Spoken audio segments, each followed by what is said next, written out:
Hello, hello, hello, and welcome to this month's amazing lineup on the Her Version Impact panel.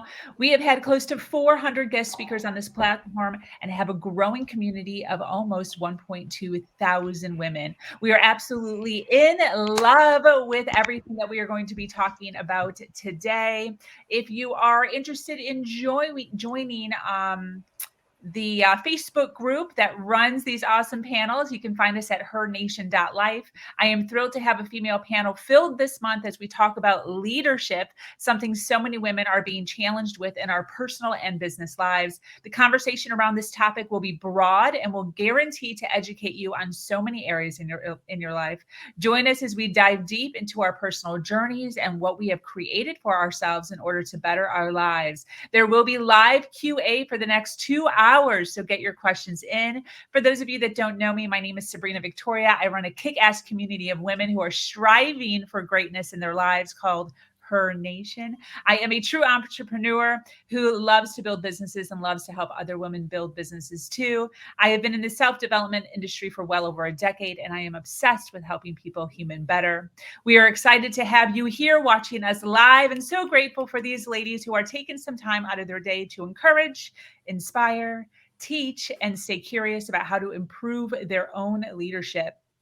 We are all here and we all take notes. So if we're taking notes, we definitely want you to be taking notes. For those of you watching live or on the replay, if you have a notepad and a pen with you, it'd be super helpful for you to jot down some of the awesomeness that will be flowing this morning from these ladies. If you are new to this podcast, make sure you follow, like, and subscribe.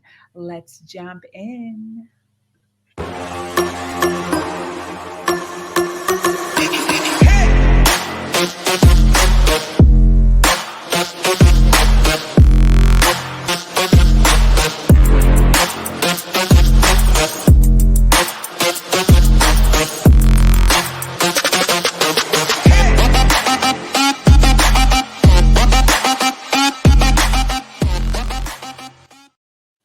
Female leadership that is the question we are covering today. We have all heard the challenges that women face at home and the workplace regarding leadership, unequal pay, difficult expectations to juggle home and work, limited career advancements, lack of mentors and support in the space of leadership, along with an army of women and men who are expanding into our society that are inclusive, open to collaborating and building each other up. Women are creative, they are strong, they are humans that tend to have high levels of empathy. Today, we are covering all the views of leading as a female heading into 2023 in a world of Me Too and feminism, and what it means to rise in our authenticity and not get wrapped up in boxes or stereotypes. Welcome, ladies. How are you this morning? Thank you so much for being here. I would love for each of you to introduce yourselves, starting with Tessa. The question I have for you is, who are you? Where are you from? What do you do? And why did you decide to speak on this topic? Right. Well, thank you, Sabrina, and so lovely to be here again with everyone. Yes, well, I'm Tessa van Keken, and I'm from the Netherlands, and that's where I live right now, but I've lived in Ireland for 15 years, so I'm always so a little bit from Ireland, I always still feel in my heart. And right, what do I do? Well, I do many things, but especially for today related, I am a coach, especially around inner leadership, which I do think is very much often related to female or also feminine leadership. And I also do a lot around healing with people, but I also am actually the chair of and on the board of a foundation called Ready for Female Leadership. So, which I think is quite relevant for this topic, of course. So I'm delighted to talk about this more. I think, yeah, that's definitely in a nutshell why I think what's really close to my heart around this subject is that I think it's so important, all the things why you mentioned it, but also that it only works if we do it as a whole society with all genders, that it's really coming from everyone together.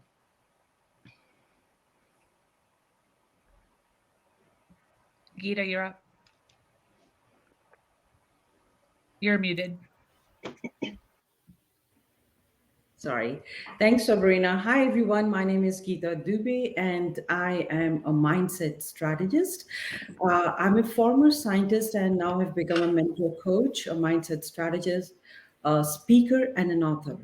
And I also specialize in working with high achieving women to move them from their fixed mindset to a strategic, abundant mindset with the proven proprietary systems which I use, which will lead them into a higher attraction of good clients and ideal clients or high ROIs. And I also have different certifications in mindset, emotional intelligence, as we it is one of the hottest topics around, and in NLP.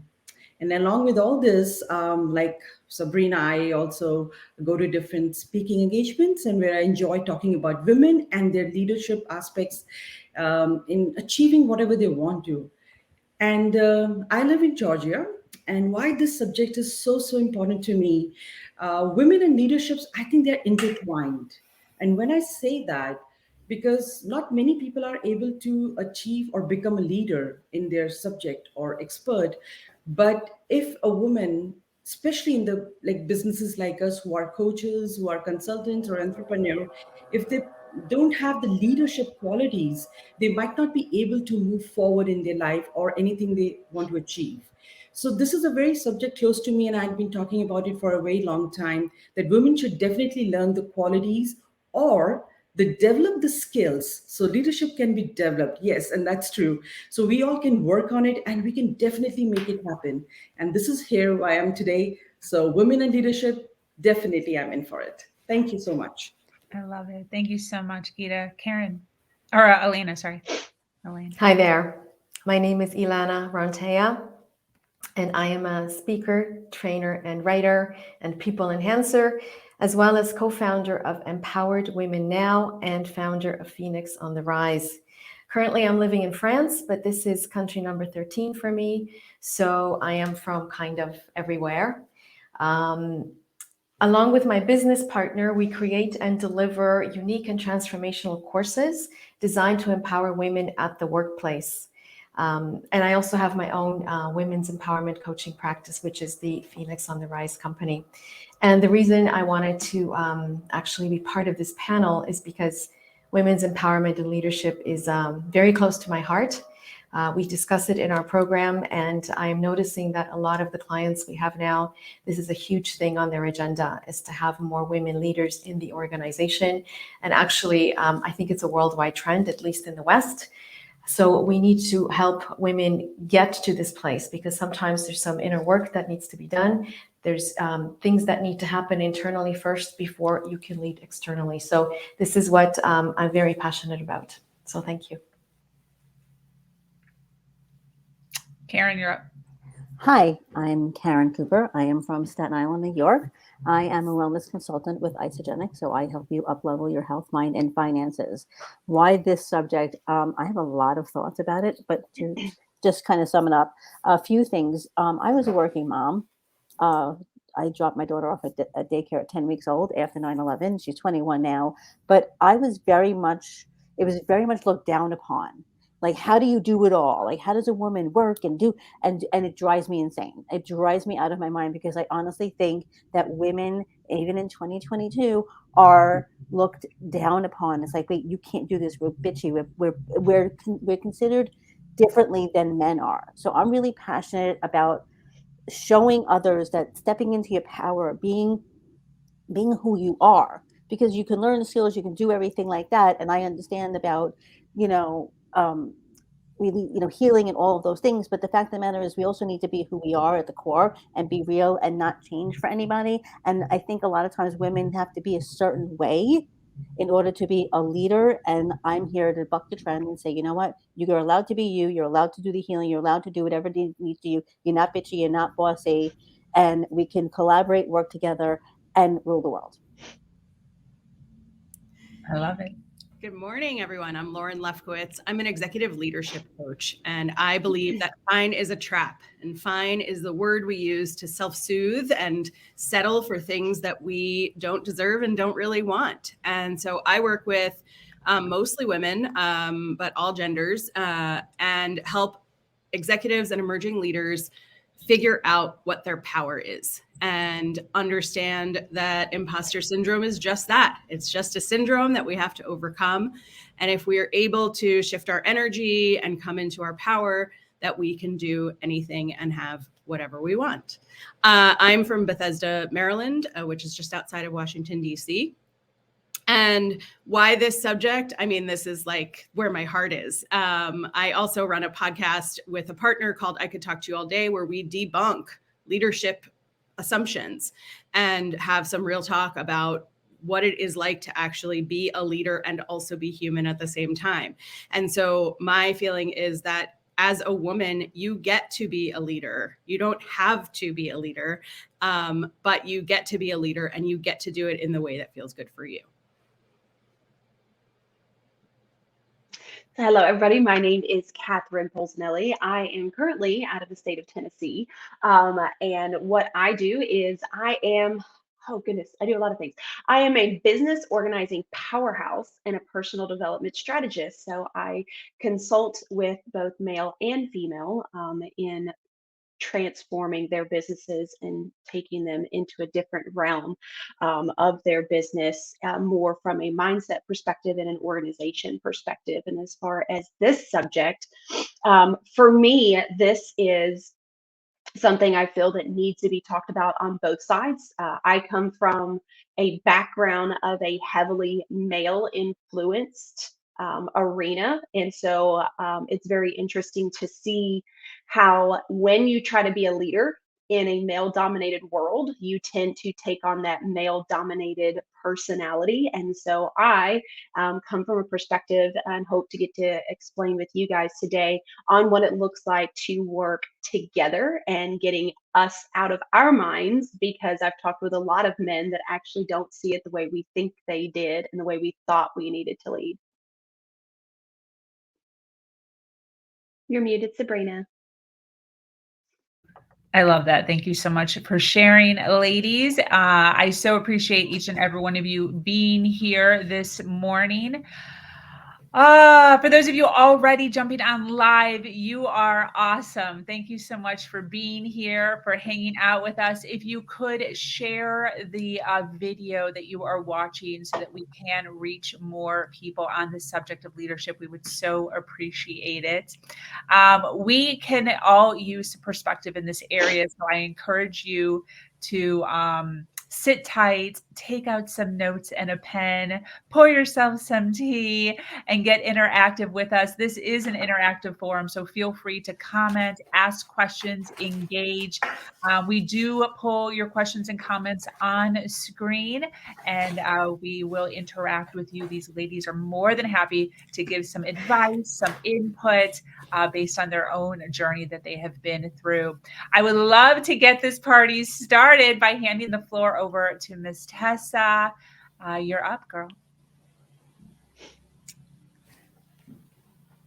There you go. Thank you. Yeah, so I already there's so many little nudges of wisdom coming up. So just before asking the question, one thing that really came up for also the foundation I'm a part of, the Ready for Female Leadership, was that this issue of that sometimes it seemed to become men versus women, right? This female or feminine leadership as opposed to male leadership, or women who feel that they have to become more masculine to be a leader.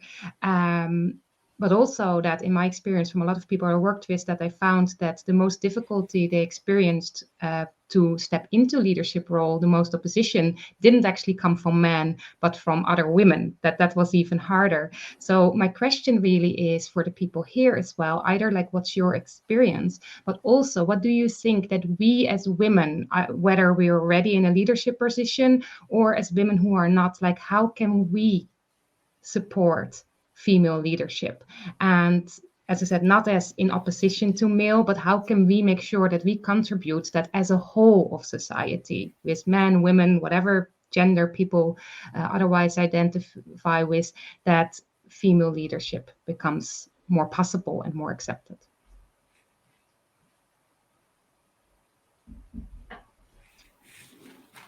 Elena. Thanks, Tessa. One of the things that we discuss in our course, so the first course we do with women in the workplace is on confidence. And we've noticed that one of the things that holds women back a lot of the time is that they've been socialized to be competing with each other. And so it becomes this whole thing about, if I'm up here, I need to hold you down there. Whereas we need to turn this around and realize that we are stronger when we're together. And we also have a lot more power and authority and gravitas when we support each other, either in an organization or just in the world. I mean, this is how so many big things have happened for women, such as the suffrage movement. If some of those women had not stepped in together and protested, and they had been jailed and beaten because they wanted this for all women everywhere, none of this would have happened. So it's this whole thing about switching from competing with each other to realizing something very simple. For example, you know, there's so many beautiful different flowers in the world, and they don't compete with each other. They just bloom, right? So if we could see ourselves that way and also encourage our younger counterparts, when we're able to mentor them and lead them and show them the way, this is what can open up. And really, true leaders mentor others so that they can become greater than they already are.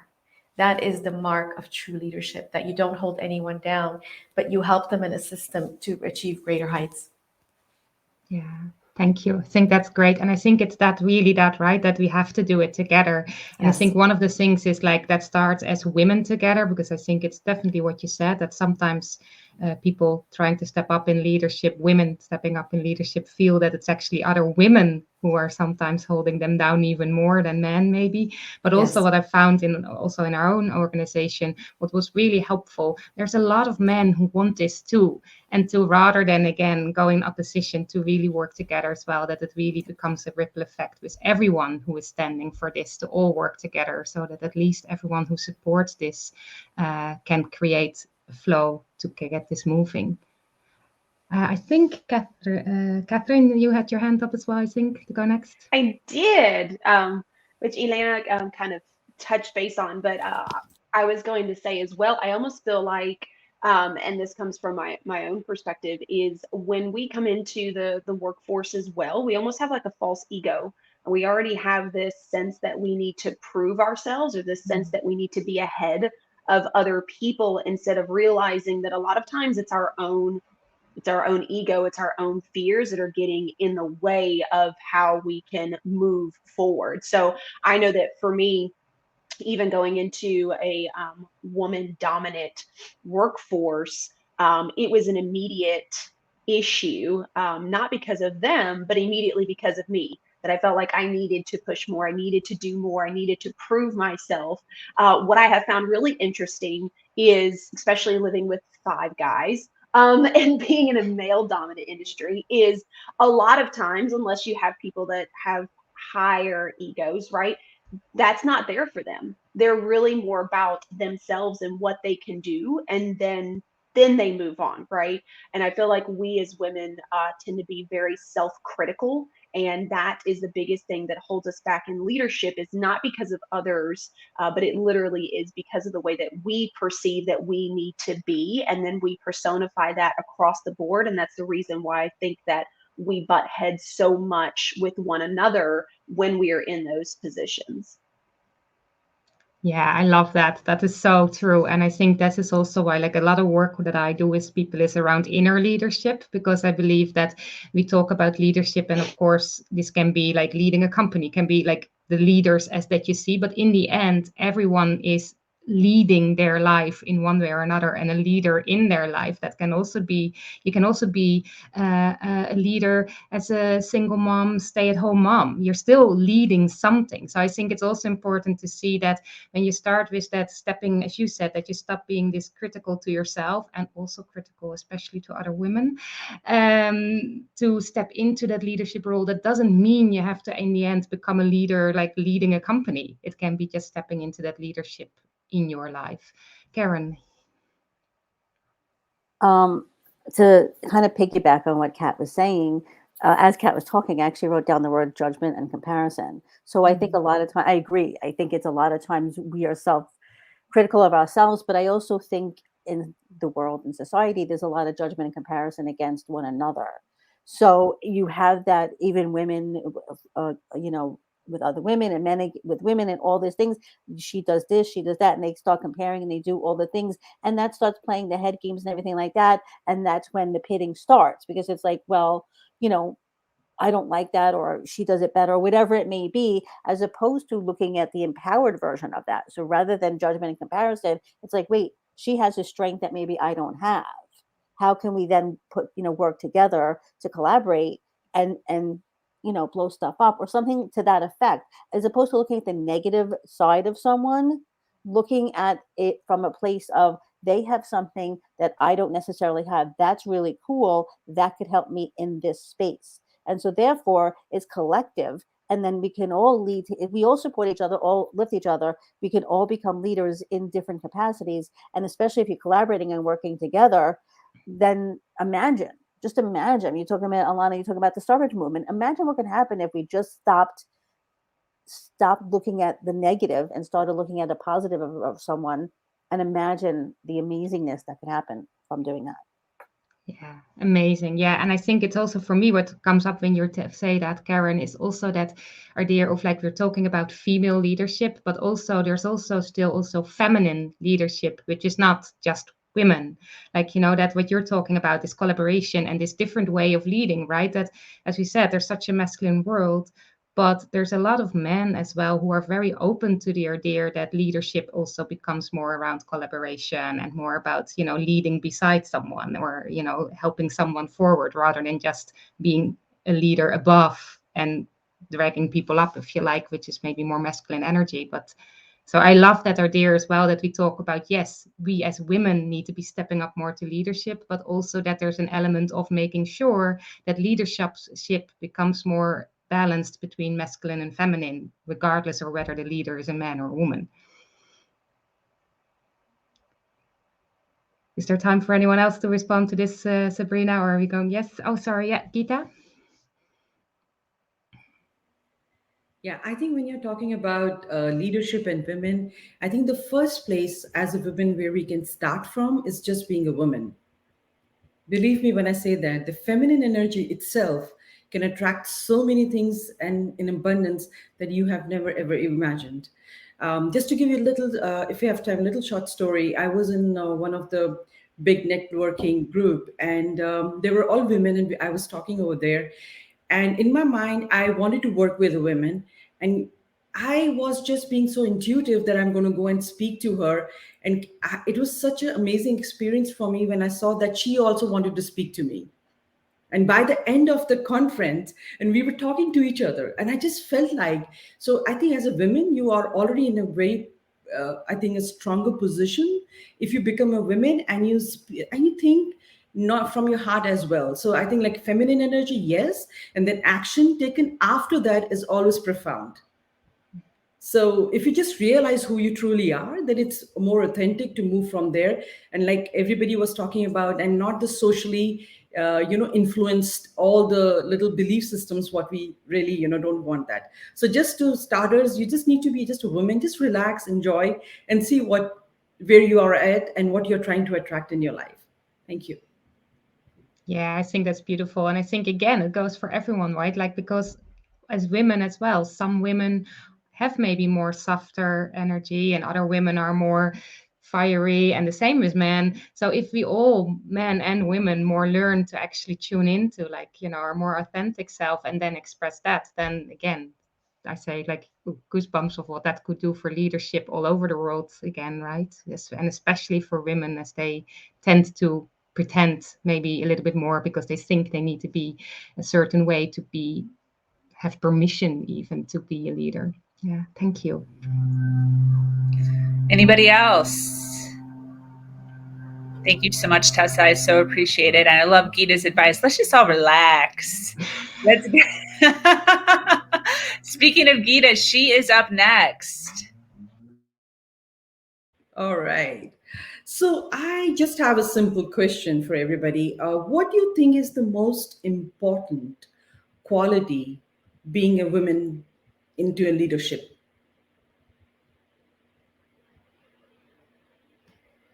Sure. Go ahead, Lauren. I would start with authenticity. I think as women, we are taught as children to like be good and nice and quiet and subversive, and submissive, and we grow into these roles, and then we are afraid to come in as ourselves, and so we try to be like work Lauren and home Lauren and friend Lauren and hobbies Lauren, right? And we try to sort of separate ourselves. And the thing is, we get caught being ourselves anyway, right? When we're not paying close attention to it, when we're not really trying to be the good version of ourselves for the role that we're in, we end up just being ourselves. And when we are not ourselves, and when we are working so hard to put on a show and do the right thing the right way, our energy comes through in that, and we lose some power, and we lose our ability to just lead the way that we're meant to lead. So I think if we're willing to be our whole selves and to come into our energy and our power, that leadership becomes so much easier, because we're not paying attention to which version of myself am I in this situation. Thank you. Thank you. I think that was very powerful what you said, that when you become wholesome, and it's very important, because once you realize that you're into your, let's say, more authentic self, automatically the masculine side would follow no matter what, because you are operating from a different side of yourself and not trying to impose yourself into different brackets. Thank you. Anybody else?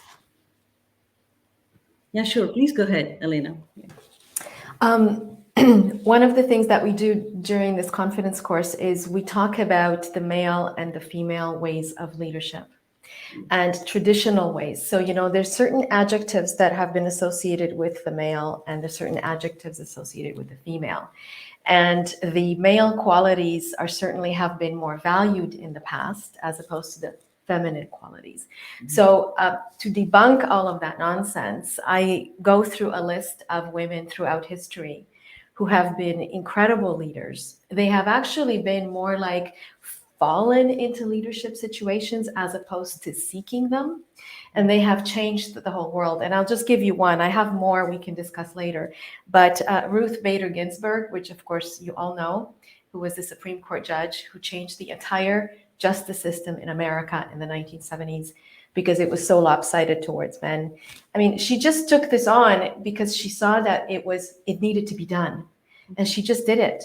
And she didn't even think about anything else. She was, against convention. She was quiet. She was soft-spoken, which are very feminine qualities, but she had this incredible intellect.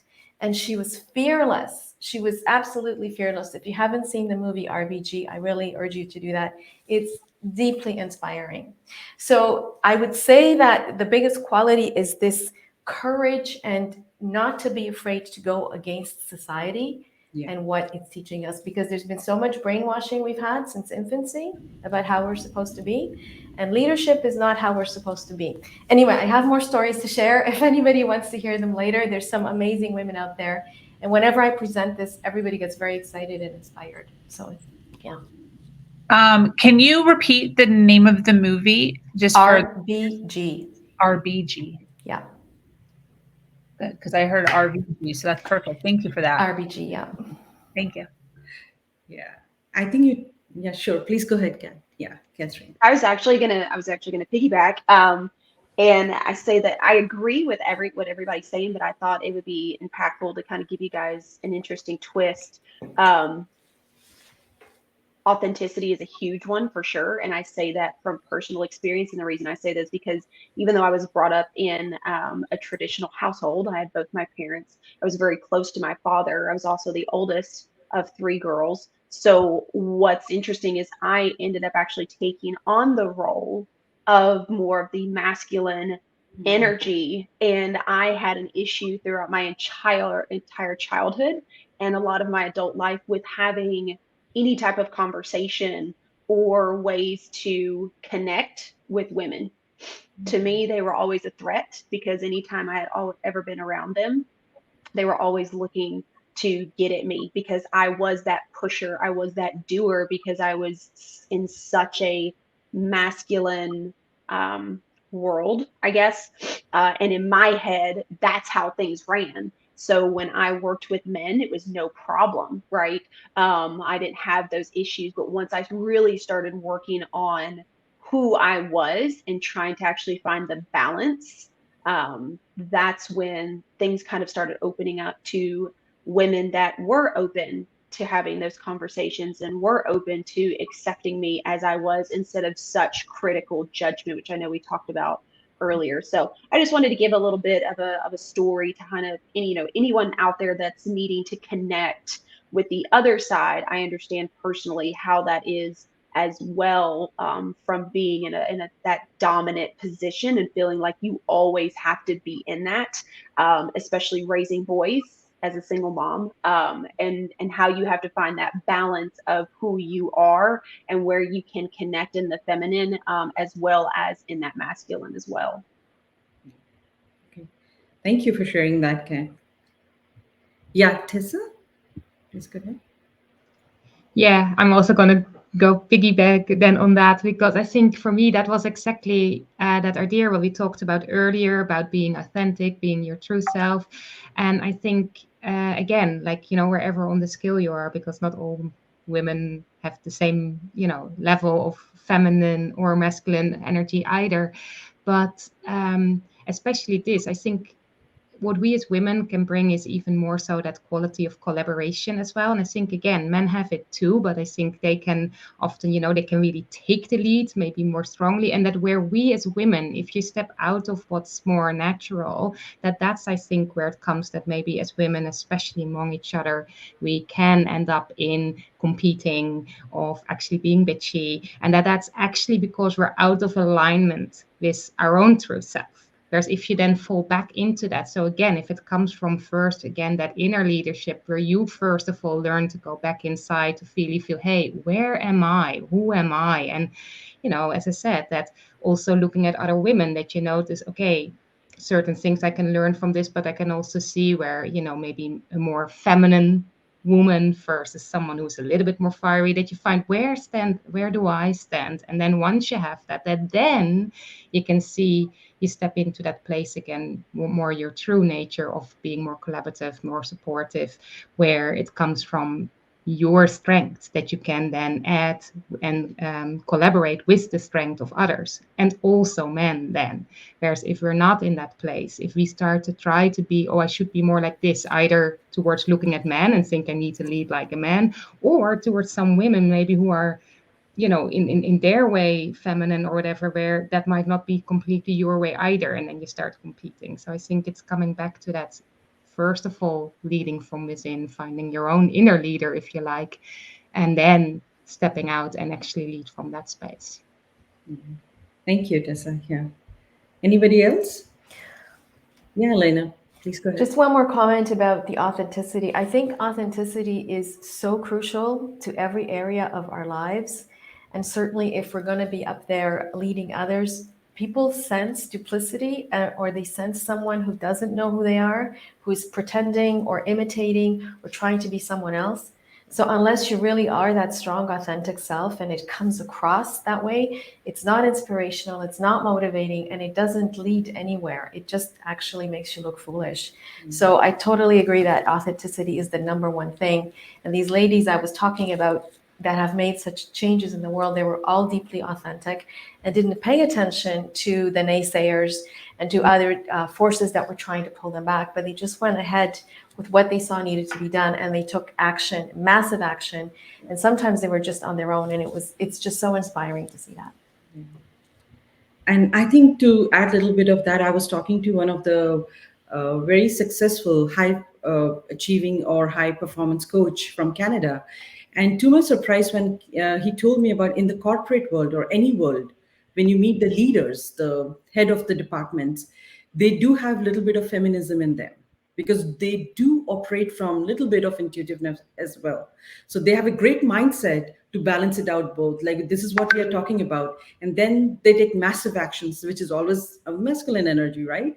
So here we are talking about just start from where you are at and just being the acceptance of you don't have to be a feminist for that. You just need to be in tune with yourself. That's it. And then automatically, it trickles down to the other steps which are going to follow. So I think that's where what authenticity comes from. And if once you're in that place of being authentic, speaking from your heart and just letting it out, and so like Elena was saying, and everybody was saying, Tessa and Lauren, that is the place you want to be, and it's a powerhouse for being leaders. Anybody else would like to add anything? Yeah, sure, Elena, please. Sorry, just one more thing. Empathy. Empathy is really huge now, and it's actually seen that it's a very good quality for leaders to have. They're not leading from the tower anymore and giving directions. They're like actually really caring for their staff and showing that they matter. And Yes. this is the only way to actually have engaged workforce is if they know that you care and that there is empathy there. So this is where women have an advantage because we naturally are more heart connected and we are naturally more empathetic. So I think that's a really huge one these days too. Great. Yeah, Tess, how you want to add? Yeah. Yeah, I just thought maybe to say one thing to anyone listening who might find like thinking to themselves, but I don't know who I am, or I am actually in a space where I feel I'm pretending, that's okay. That this idea of being authentic, that yes, that is what you need in the end to maybe fully embody your own inner leader and being an outside leader and externally lead, but also that it is a journey and it is a process. So if you're not there right now, that is really okay. And that, it doesn't mean that you can't lead in any way or not be a leader until you're like fully there. It's a lifelong journey. And wherever you're at, even just that awareness that now and that you kind of can go, oh, wait, I can now look at that and I can practice this. And if only 1% of the time for the next couple of days or even years you manage to do it, it's okay. You're getting there. It's like the fact that you're working on it means you can step into that leadership, both for yourself and outside. You don't have to 100% be there to step into that space. And I think that links to empathy. So also if you see other people who are, doing their best and stepping into that, if they're failing half the time, show empathy that they are also doing the best they can at this moment in time. Yeah, thank you, Tessa. Yes, Karen? To piggyback on what a great point, Tessa, first of all, but to piggyback on what Tessa said, you have the power within you, it's a Wizard of Oz, right? At the end of the Wizard of Oz, by the way, spoiler alert, she says, she says, Dorothy, you had the power within you all along. It was always there within you. So Tessa, to your point, people don't think about, I don't know what I am and everything like that. You actually do have, I want you guys to know that you actually do have the power within you all along. We don't think we do, maybe it's squashed down, maybe whatever reason you don't think you do, but you just understand that it is within you and whatever steps you need to take to have that blossom, and just one foot in front of the other. You just put one foot in front of the other and just make a decision and then take the action on the decision, but know that you're not looking for it somewhere out there. It's there within you. Just, I wanted to say that. Yeah. Thank you, Karen. Yes, Sabrina? I kind of have a question for those listening. I think it's important for us to recognize where we are here on this panel as far as our mental and emotional level versus, other people that are maybe just stepping into personal development or just hearing about this word authenticity. So I'd like to just spend a couple of moments and maybe get some feedback on number one, what does authenticity even mean? And then number two, kind of piggybacking off of what Tessa and Karen were saying, how do you do that? Okay, so cool. If you're not being authentic yet, how do you get from where you are to this magical authenticity? How do we even do that? Lauren? First, I think like Tessa said, small steps, right? It doesn't happen right away. For me, the first thing is notice it. A lot of us go through our whole lives playing a role, tamping down our greatness and waiting to be allowed to be our whole selves. And so we feel it, right? If we allow ourselves to pay attention to it, we feel it. We feel that we're in a room, somebody asks a question, we really want to go, I know. And we stop ourselves from raising our hand, or we think, I'll raise my hand third, and they never get to the third person, right? And so it's this acting, this deciding deliberately not to do you the way that you want to do you. Stepping into your authenticity fully, I think, is challenging because there are some things you'll notice, and there are some things you've been so trained so hard not to do or to do that you don't notice them, and you need somebody else to help you notice them. And so a manager who is supportive of you, a mentor, a coach, books.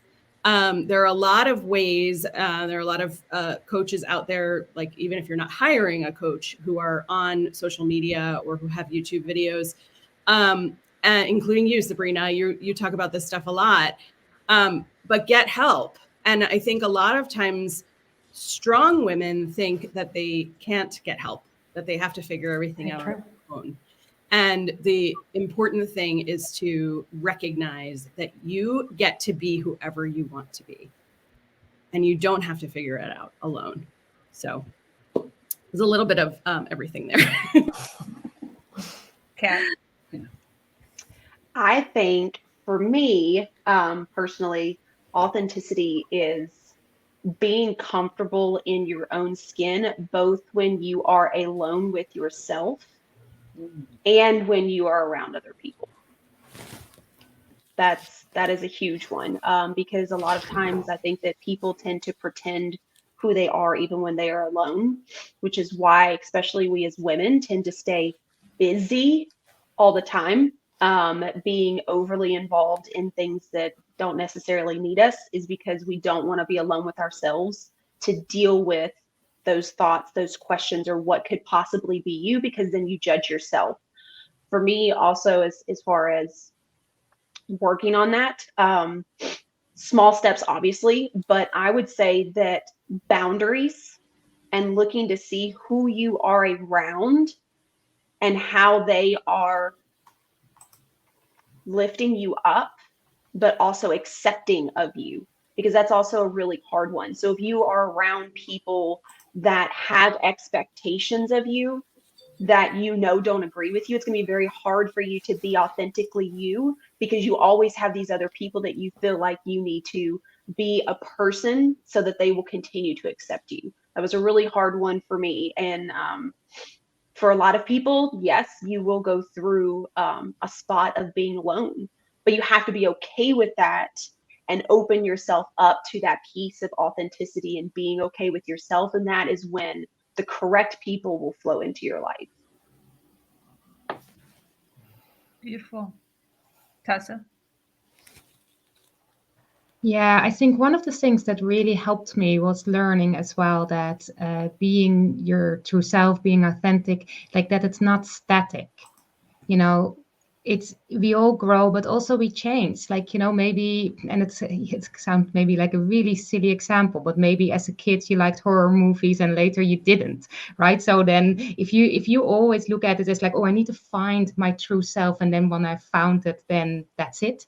Then the problem is that then growth stops, right? Because you might actually change. So it's also good to really always connect again. And that's kind of piggybacking on what Catherine said, like this thing of like, do I feel good in my own skin right now? And that might be different now than tomorrow. I often say, like, compare it to if you think your own true self is static, but if you go out in super hot weather, your body, your mind reacts different than when you go out into the cold and there's snow. So that kind of reaction. So you are different also with different people. Like, you're never going to be 100% the same with your 5-year-old child as with your dad or with your partner or with your boss. I mean, that would be weird. So it's not as if you're one static kind of way of being and go like, you know, oh, this is me and all the other things are roles, because it's also you adapt to, like the same way you adapt to cold or hot weather, or like, you know,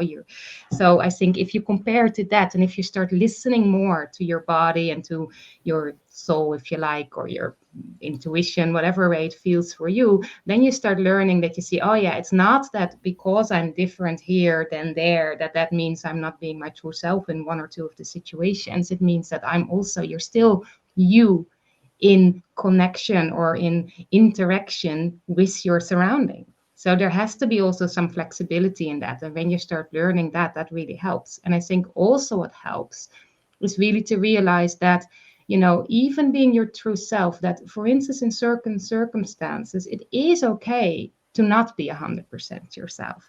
Like I always use the example of like, if it's my dad's birthday and I know to him it really matters that I dress up, I don't know, in kind of nice clothes. I can do that for him without losing my true self, but I need to listen to myself. Am I really doing this because I think, hey, he likes it, it's important to him, or am I doing it because I'm afraid that if I don't, he will reject me? And that comes back to what Catherine said, like you need to learn to be honest with yourself. And then it's okay to sometimes do something that might say, like I could say, well, that's not me. I like these kind of clothes. So tough luck. I'm going to be my true self. Don't care what he thinks. But then really, then the empathy is gone that we talked about earlier. So I do think it's important to see, but you have to look back, like, why am I doing this? And if there's a circumstance where, for instance, if days where I don't feel well and I had like a rough couple of months and like a lot of trauma got triggered. And I had to also be kind to myself, that it was okay to be a little bit less true to myself in certain circumstances because I didn't feel strong enough to deal with if there would have been a reaction from someone to that. So I think it comes back again to also that empathy first also to yourself, to say, hey, it's about that you're aware of these things and that you start seeing what you need. And then also, it's been said before, you don't have to do this alone. That also then where you feel, okay, I want to do these things, but I don't know how, or I feel not strong enough, or I can't, accept help, right? Let others also embrace you and help you with that. Because if you open yourself up to that, as we said, especially also as women, but men too, once we are in that space of our true self, then actually our natural way is to hold each other, hold space for each other, help each other. So I think allow yourself to be part of that too. And also, so let you also sometimes be the one that is being helped. I love it. Thank you so much, Tessa. Such great input on that question. I appreciate that. I know Elena had her hand up. Gita, I'm going to thank you for holding the floor. I apologize for cutting you off there. As we go along, you can kind of sprinkle in what you're thinking there, but I'm going to go ahead and give Elena the chance to answer and then also just take over the mic. Thanks, Sabrina. I actually wrote a blog post on authenticity about 3 years ago, and I talked about the story of George Michael, who was actually very gay, and he pretended he wasn't because he was deeply afraid of rejection from his family. And he actually ended up dying alone due to an overdose because he could not be who he really was. And I talk about the destructive force of being inauthentic to how you live your life. And I talk about it from experience because I have had to stand up to my own parents who didn't accept me for who I was and wanted me to change dramatically to be acceptable to them. And I didn't do that. And that resulted in a 4-year estrangement with my parents, which was extremely difficult to deal with. And yes, I needed lots of help and therapy with that one. But in the final analysis, it was worth it to me because I need to be who I am. And I have to also trust my inner self and my inner guidance to know how I need to live. And it's not to please other people. Something minor like Tessa said about wearing nice clothes for your father's birthday, that's just a kind gesture. But when you live your whole life for someone else, like George Michael did, just because of an image, that is extremely, extremely damaging to the self. And it can literally end your life earlier than it should be.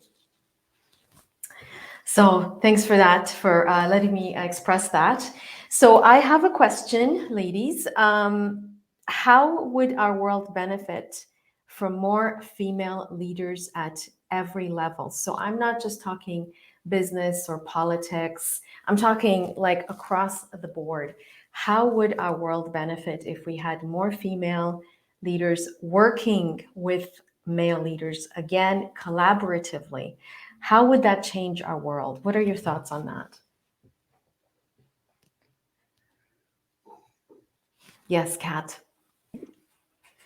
So as a mom of two boys, I'm trying to actually raise them to be more aware of women and how they operate. And I believe that, oh goodness, in a more collaborative space, there would have to be first more understanding of both sides, of both genders.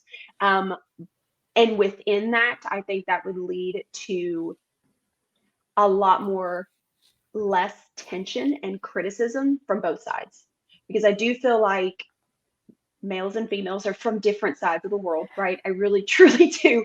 And a lot of times what we try to explain and project makes absolutely no sense to them. It's the same thing across the board, right? And so I do believe that having women in those different positions and working alongside men in a more collaborative space opens up both sides to let go of that ego, to let go of that criticism that I do believe a lot of men secretly deal with. They just don't talk about it like women are starting to, because they still have a stigmatism that they are supposed to be strong.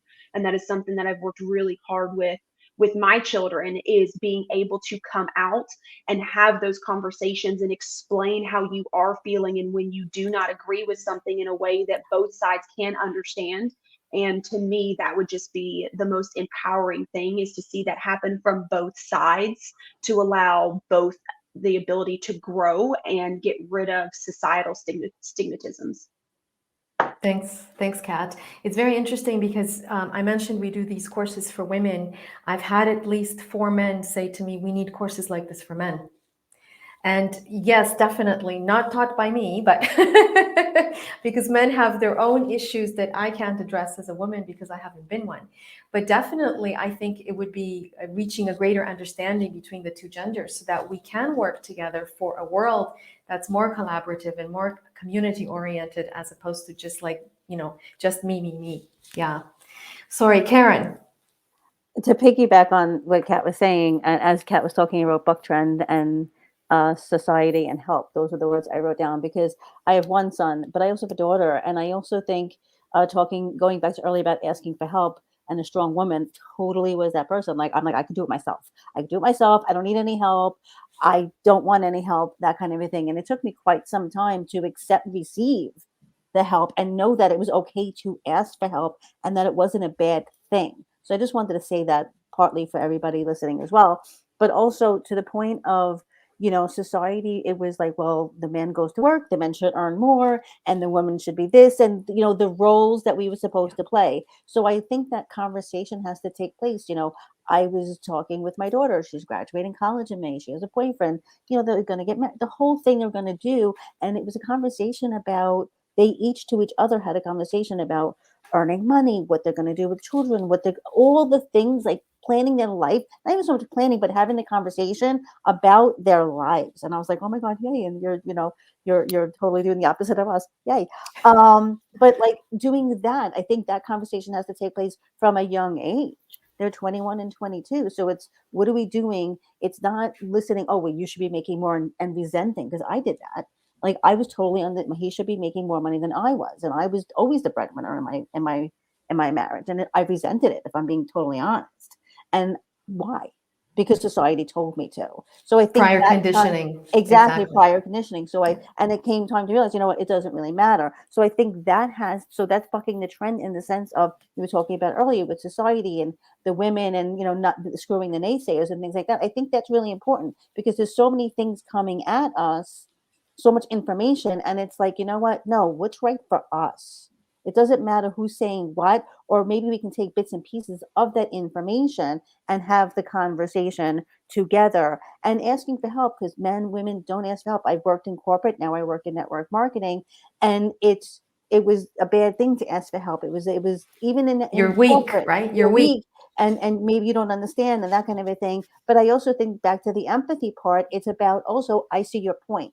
So Kat, what you were saying, it's understanding, maybe you don't agree with what the person is saying, but you can see their point. you can see what they're saying and understand what they're saying. You don't have to agree with it, but I think it just also becomes that, because too much time, like I said earlier, it's the judgment, the comparison, all of that. So if we just see what other people are saying, then maybe we have more of the empathy, and then it's like, oh wait, you know what, maybe what she's saying is right, or maybe it makes us think in a different manner to say, you know what, maybe I'm doing it, maybe I should switch it to this way or that way, or whatever it may be, and therefore it makes it a better environment for everybody. Thank you. Geeta. Yeah, first of all, I'll just a little bit talk about authenticity, because I wanted to say something. So how you can become more authentic is, there's a little exercise which viewers can do, and I wanted to share it here. Just write down your name. I am, like for me, it's Geeta Dubey, and see what emotions invoke in you. That is one of the finest exercises you could do. And I tell you, that is very powerful. Get comfortable with your own self is to beginning. You are able to adapt your name very well.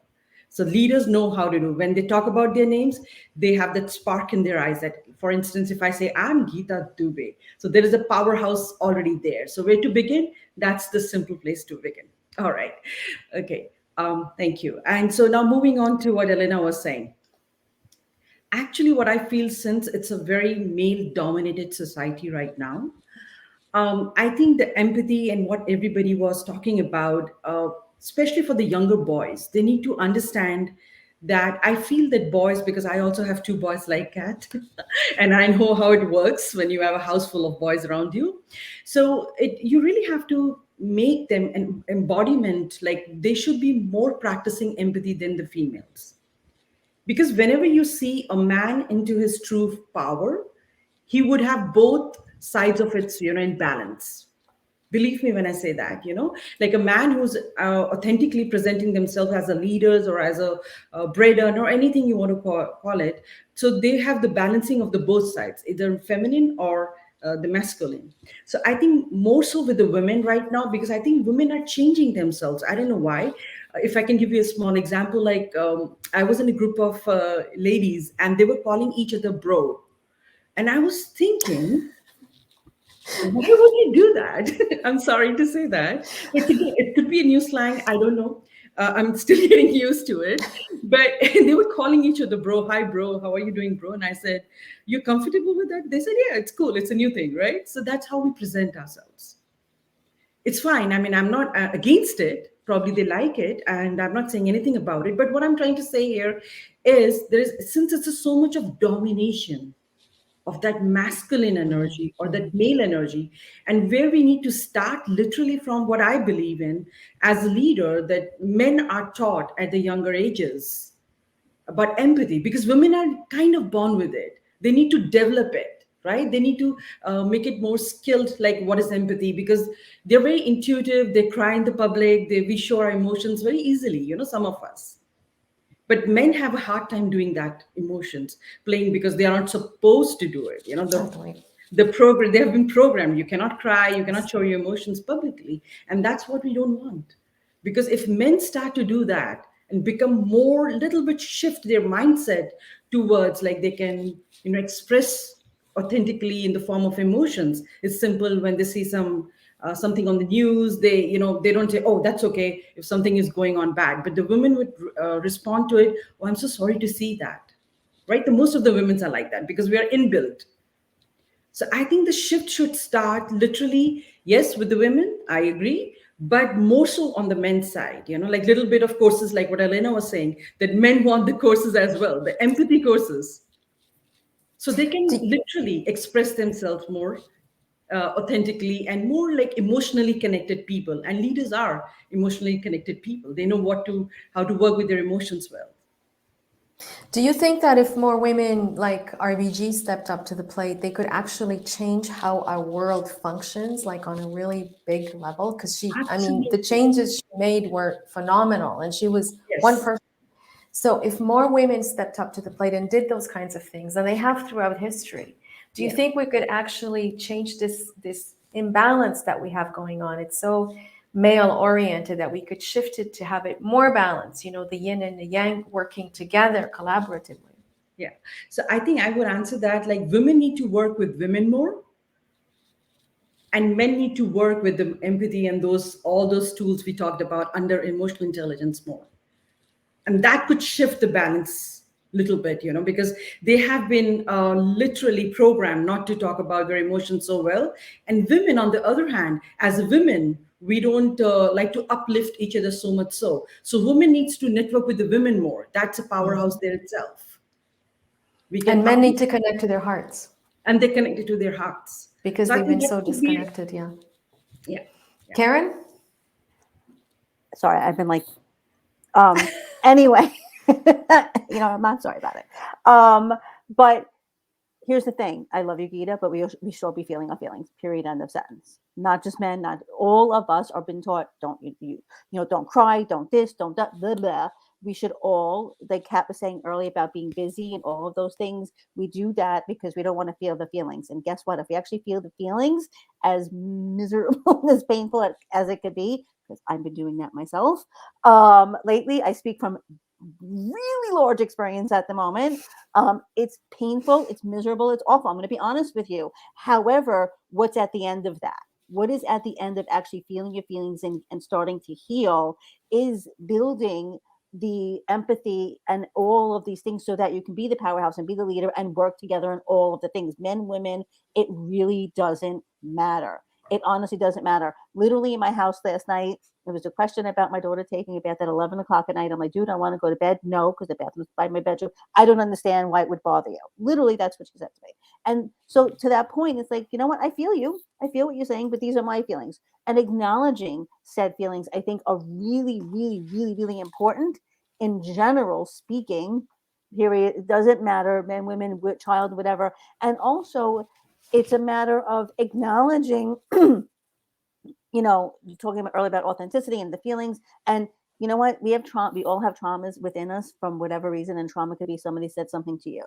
So realizing that trigger, that would hold you back as well. So feeling the feelings, but also realize, wait, hold on, that bothered me. Why did that bother me?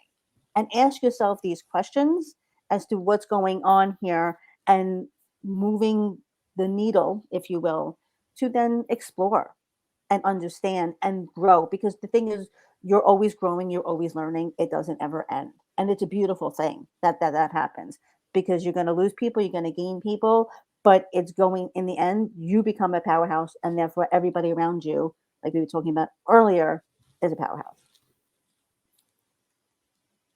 Kat? I'm also going to take a twist on what you're saying, because I do believe, like you were saying, people like RBG and things like that can really help move things. I think it goes back further, and that is back to parenting. I think that goes back to people, whether you're a single parent or it's both of you in the household, getting rid of gender roles on how you bring your children up and Yes. allowing them to be who they are without judging them. And I think that's very hard for a lot of parents, because we were judged so much when we were growing up, and a lot of us still have those issues that we're dealing with, that we pass that on to our children. So if we're looking to ultimately, like you were saying, have a more collaborative space within the realm of the world, it really comes back to parenting. It really comes back to those people that are around our children and how we are teaching and allowing them to be open, because the more that we force them down a rabbit hole or down one spiral, the harder it is for them to get out of that, to create that collaboration, because we have so much healing to go through in our adult years that a lot of us miss those opportunities to be able to help other people. Thank you. I think you're absolutely right. It does go back to parenting and also to the culture and the religion. All of those different factors have a lot to do with how people grow up as adults and their worldview. Thank you so much, ladies. So I'm taking it in that direction. Actually, I had actually a lot of thoughts back and forth, but I'm like, what? One of the things that drives me out of my ever loving mind is when it's women in general. How do you balance it all? That question literally like grates at my nerves, because to me, it's never asked of men. First of all, it's never asked of men. How do you balance it all? How do you be a CEO and do you have time with your kids and everything like that? And it started when like I said, I had at the time I didn't know another way. So I went back to work when my daughter was 10 weeks old, and it wasn't pleasant. I mean, I had a lot of issues with that myself. But I think society placed those on me as well. So my question or thought, I'd love to have a conversation about the fact of, we're talking about leadership and everything like that, but it's how do you respond to, if you're a parent or even in general, like how do you manage it all? How do you do it all? Like, how do we ever stop a question like that? Or how do we make it so like people understand that you can have your kids, you can be a CEO, you can be anything and still be human and bring up humans and have them do well in society. So I would love to hear thoughts on that. Go ahead, Kat. So for me, when that question comes up, I like to change it, because that question in itself of how do you handle it all, how do you do it all, in my personal opinion, is more of a negative connotation of feeling sorry for someone. So I do my absolute best, especially if I'm talking with someone or if someone asks me that, is look for a congratulations or a way to change that, so it's not, oh my gosh, how do you do it all? It's congratulations, that's, you have a lot on your plate. Is there any advice that you could give other people that would help them balance things out? I also get frustrated with the word balance as well, and I learned this from a mentor that I worked with that I really, really wanted to bring here when you said that, is something that she brought up to me and taught me. Is she said, I don't have balance, I have an orchestra. She said, if you think of an orchestra, you have certain pieces that play, that move down, and other pieces that come out to play, and then they collaborate together. And right, your life is the same way. So instead of this balance of, okay, I have to be mom here, and then I've got to run my business, and then I need to do this, if we could learn to be okay with it being an orchestra, where it's sometimes being a mom is the top priority, right? And then sometimes my business is the top priority, and sometimes they have to mesh together. And I'm dealing with my kid who's doing homework in the corner while I'm working at the same time, versus trying to find this balance. Because ultimately, when people hear the word balance, they think of it either doing this or this, right? Whereas anyone in their lives have a lot of things going on at one time. And so we have to be okay with those simultaneously working together and giving precedent to each one as it comes up without necessarily looking for balance. Okay, Tessa, I just before you say I call you, I just have to say I love that. And I literally use balance when I talk about my health and wellness and say you can always have balance. And now I'm not going to do that simply because I understand now the connotation. No, you just totally gave me like a really good idea. Like I understand how that may be perceived now. And but to the point of leadership and asking for help and empathy and everything, I heard what Kat said, and I'm like, you know what? I understand that may not be helpful to people, and now I'm going to find a different word to change that. So thank you for that. That was amazing. Tessa, go right ahead. Yeah, I just wanted to, before going back to your question, I actually want to say as well, it's so interesting because, again, for the foundation I'm involved with for Ready for Female Leadership, initially we had also as a phrase, gender balanced leadership. And that was one thing, that's because it's used a lot in diversity and inclusion and in lots of companies and also in other areas. And then we actually changed it to gender inclusive leadership, because that was more again about it needs to be inclusive, because, or like as you say, also again with masculine or feminine qualities in leadership, that in that one you can say sometimes there needs to be a balance, but it's not a balance as in balancing, as making it all equal, as in like exactly the same. It's like sometimes we need to go for something and sometimes we need to like really be more soft. So it's again more like an inclusion. And also again with whether it's men or women or female leadership or feminine leadership, that it's more about the inclusion of it all, and to again comes back to the collaboration and together.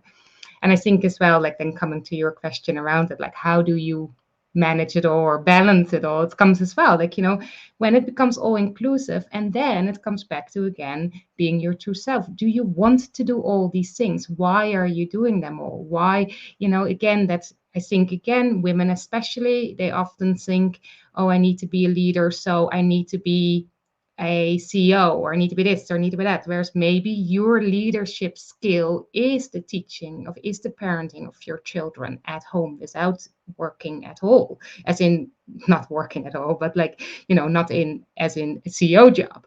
So it's like, I think it's also looking again, like being a leader doesn't mean that the whole world knows who you are and that you're on the forefront of all, I don't know, the times or anything like that. It could also be that no one has ever heard from you, but you have been a great leader in your family, in your life. So I think that's also important to really emphasize again as well, so people listening, that we're not here talking about all becoming leaders of big companies or anything like that. So I think when it becomes like that, you feel, how do I manage it all? How can I manage this all? How can then actually step back and think, am I actually doing the things that are true to me?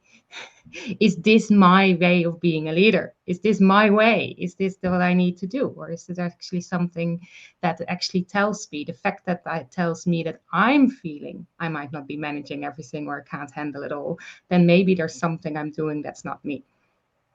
So I think that's also important.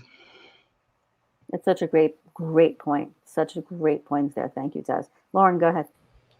Thanks. These are such great points. And I love the differing language, inclusion, orchestra. My word is integration, because it all comes together. You're doing it all. You're integrating whatever it is. And I also don't believe in balance. I think there are choices that we make, and we choose how much time and energy we spend on ourselves, on our work, on our children. And sometimes the choices are harder because work requires more time, or your child is homesick, or whatever it is. Usually what ends up suffering is ourselves. We usually come last. And so when I've worked with my clients who have kids or aging parents or disabled siblings that they're taking care of, or some other demand other than themselves and their job, or even if their job is treated like their child, which is a way that I lived for many years, working upwards of 80 to 100 hours a week. We're always making choices. And even if there's no time, there's a little time. I had worked with one client who said, I just want 5 minutes to drink a cup of coffee in the morning. And I said, where are you alone in your house? Like where is a place that nobody comes into? And she said, well, the bathroom. We've set bathroom boundaries. I said, okay. Take your cup of coffee into the bathroom, go behind the shower curtain, close it, and take your 5 minutes. And that 5 minutes for her was so rewarding that she then told her family she was going to take that out to the deck. And 5 minutes became 15, and it became part of her morning routine. And her spouse and her kids figured out how to handle those 15 minutes. So the choices are not easy, and I don't want to make it sound like they're easy. And if you're a single parent and your child is too young to be left alone, then maybe it's the beginning of their nap when they'll be down for 5 minutes before they start complaining. It's about really paying attention to it so that you get integrated into your life, and your whole life isn't about what everybody around you needs from you. Yes.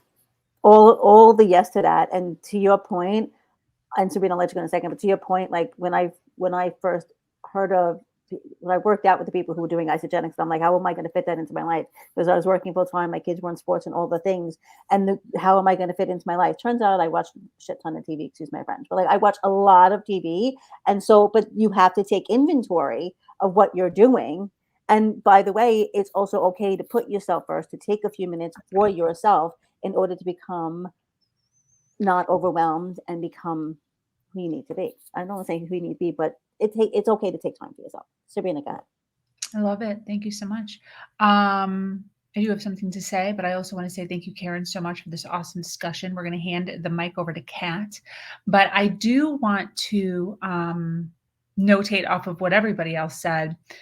Coming from the background of being a single mom, I think it's important for women answering that question, like, how do you balance it all, to recognize that there are not only ebbs and flows in our life, but there's also just entire chapters, entire cycles of, hey, right now I am a single mom and unfortunately, most of the, time that I have in my world is being spent on a baby. Now, that doesn't mean that you aren't a manager. It doesn't mean that you're not moving up in a company. It doesn't mean that you don't own your own business. It just means that right now, majority of your time is going towards this baby. And then at some point, right, the baby turns 5, the whole dynamic changes. The child turns 12, the whole dynamic changes.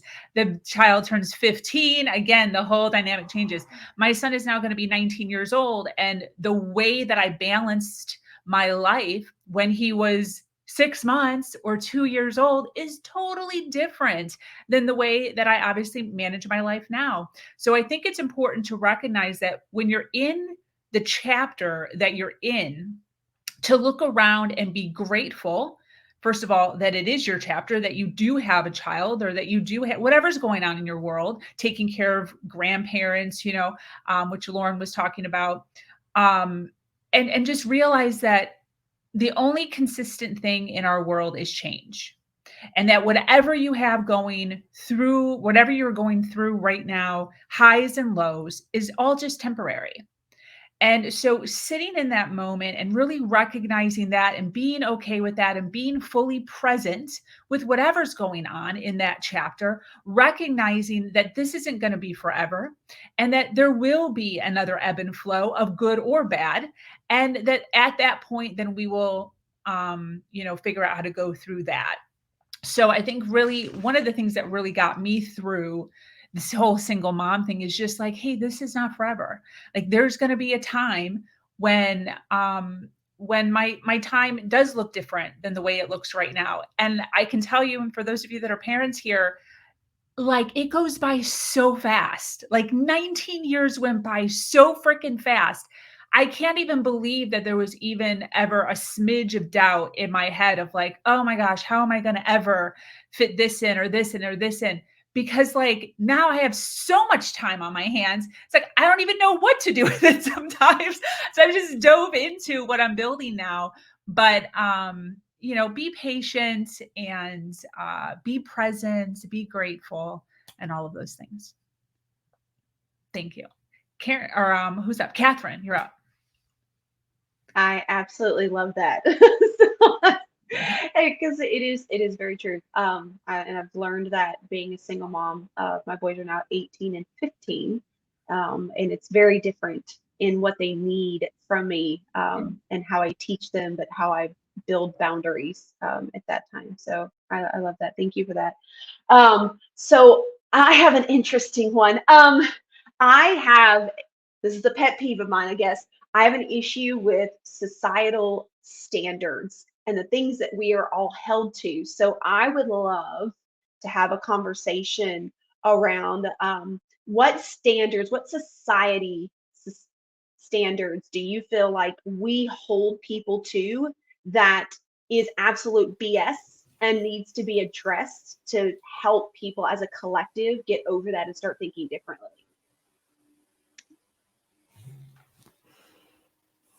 I saw Ilana first.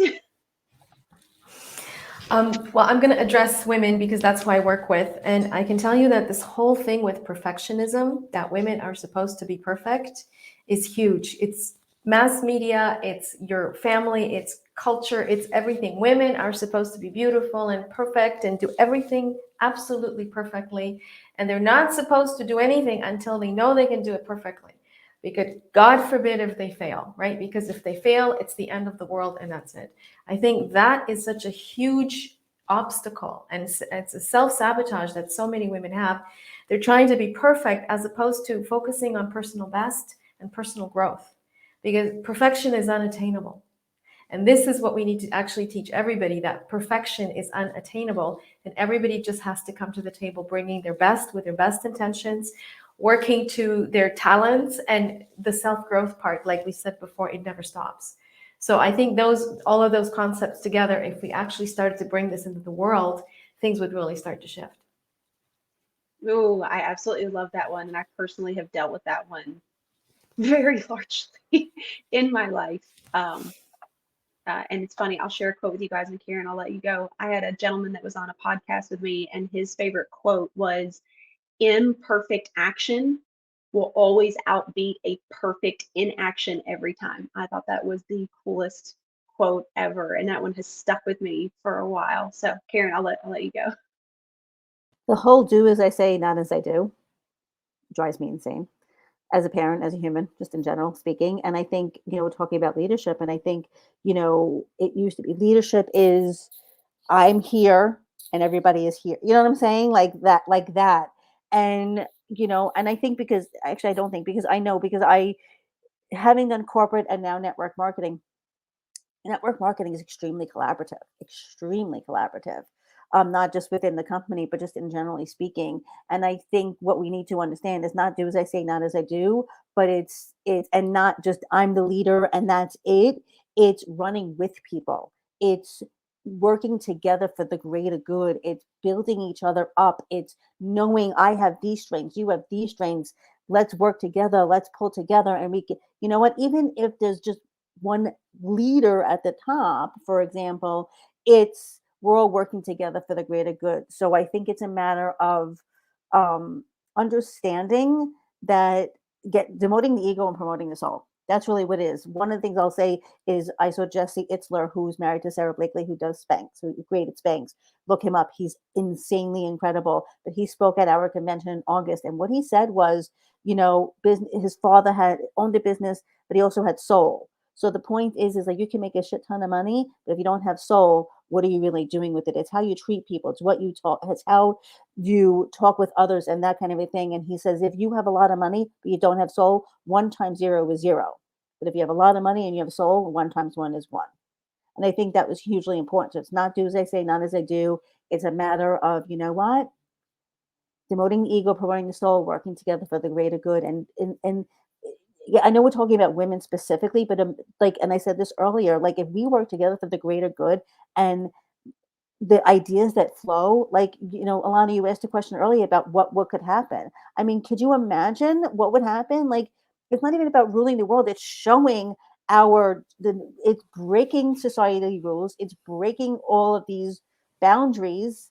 And I know we talked about boundaries, but it is breaking the boundaries and showing the next generation, wait, things don't have to be done the way they're always done, and they can be done differently. I absolutely love that. Sabrina, I know you had your hand up. Oh, thank you. That was nice. I'm going to do a low-key little brag to go along with this because I feel like I'm doing this in real time. I feel like I am showing up totally imperfect, not incredibly, totally knowing what I'm doing. And I'm very open with that. Women that have been fully showing up in my groups when they first start. I know Lauren was a part of a group that I started, and she was there with me on day 1. She's like, let's do it. I'm like, I don't know what I'm doing. And she's like, let's just fucking do it. And we're still rolling. We're still rolling, and I'm learning as I go. And I think it's so important for more females to do that. First of all, just being like, hey, I want to do this thing. I have no idea how to do this thing, but get a couple of people that are with you and on your side, ride or die, to jump in full force with you and hold your hand a little bit so that you're not so scared. And I wasn't expecting that. Sorry. In order to be a good example for other people, other women out there who have dreams, who have desires, who are dreaming big, but not certain about stepping into it because there's a couple of things that they don't know, or there's a couple of things that they're uncertain about, or they don't quite know all of the things yet. And I can tell you right now from personal experience, every single thing that I have done in my business over the decade, I did not know how to do it when I did it.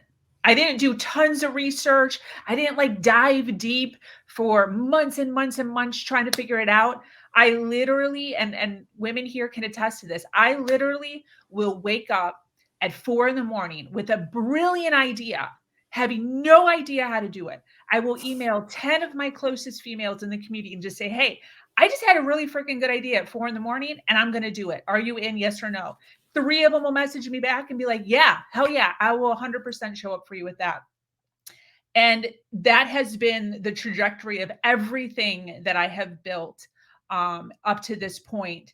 And that includes, you know, the community, that includes me taking care of myself and my son, that includes, you know, us actually living. You know, I haven't had, since I left my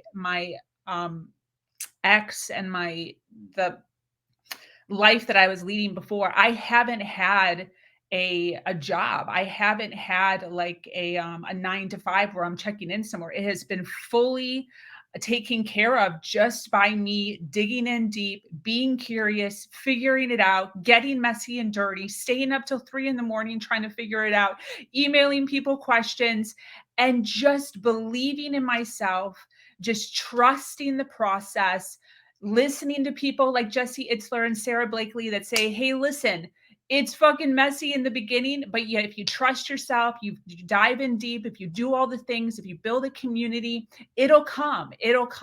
And I trusted full force when I first started this that it will come.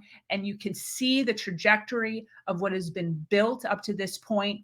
And I can foresee what is coming. And I think that it's so important for so many more women just to say like, hey, I'm building something. And if you want to come join me, and it's going to be crazy and it's going to be messy and it's going to be uncertain. And that inspires other women to be able to do the same thing.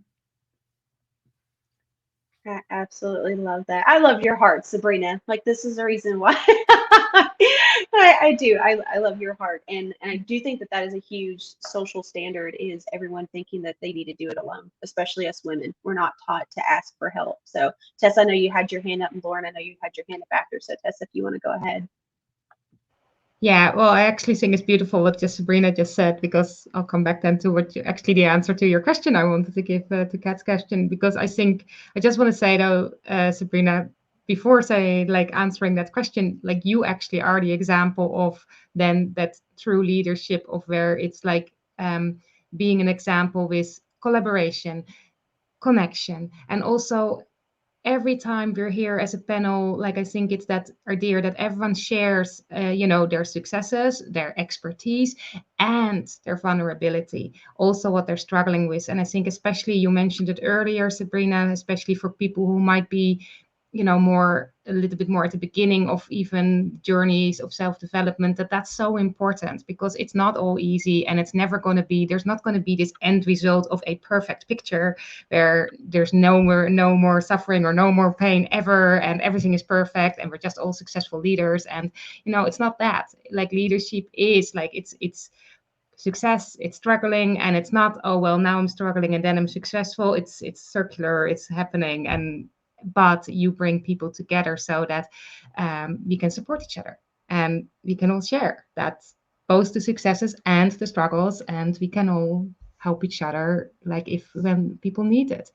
And that was actually my answer to your question about like what I think is absolute BS, is that in society, a lot of the time you see who are the people are being idealized,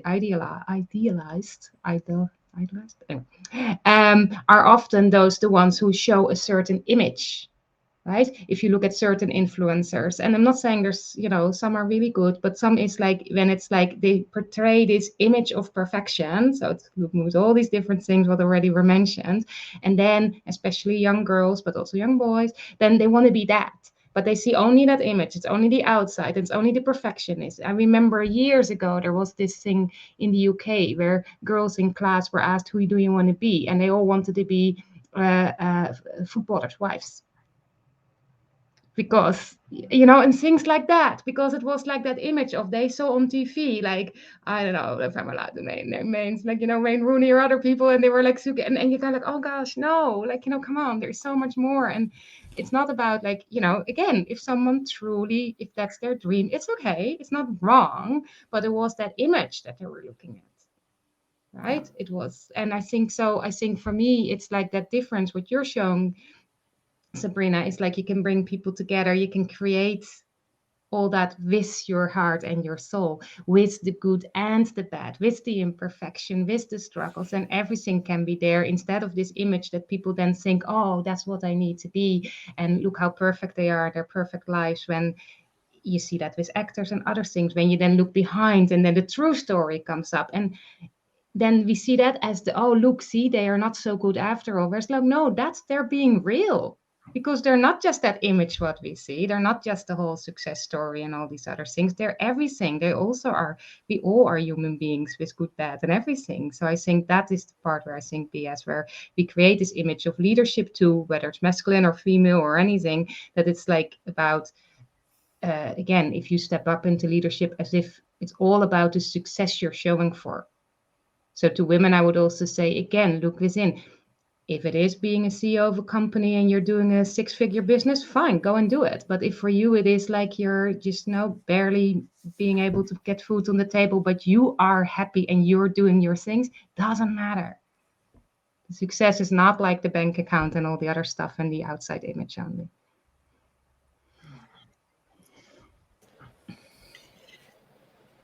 Thank you, Tessa. I absolutely love that. Lauren, I know you had your hand up. So. Thanks.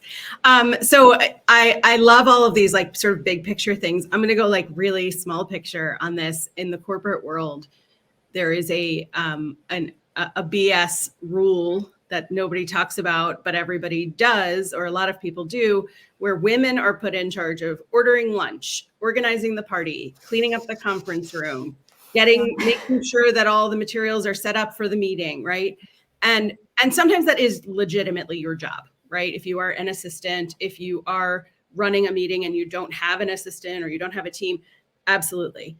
But growing up, I developed 2 automatic answers: thank you and yes, right? So somebody gives you a compliment that's actually a backhanded compliment or an insult disguised as a compliment, and you say thanks, and then your brain is like, wait, that was mean, right? And they say like, oh, you're a good little assistant. And you're like, thanks.